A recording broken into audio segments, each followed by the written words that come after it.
سوال: کس سورت کی تلاوت کرنے سے غربت دور ہو جاتی ہے؟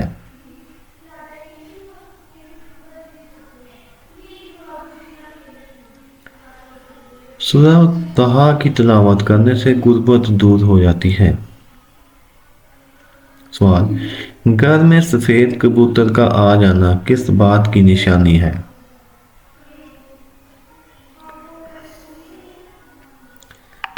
صحیح جواب ہے، گھر میں سفید کبوتر کا آ جانا اچھا رشتہ آنے کی نشانی سمجھا جاتا ہے۔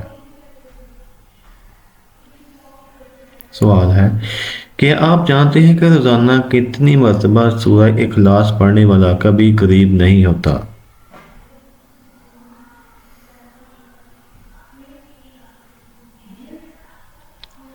جواب ہے 33 مرتبہ۔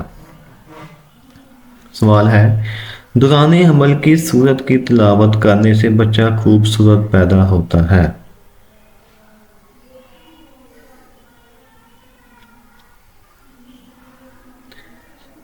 صحیح جواب ہے، دوران حمل سورہ یوسف کی تلاوت کرنے سے بچہ خوبصورت پیدا ہوتا ہے۔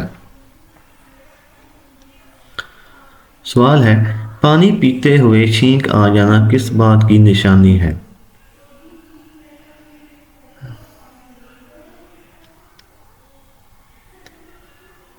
صحیح جواب ہے، پانی پیتے ہوئے چھینک آ جانا رزق میں اضافے کی نشانی سمجھا جاتا ہے۔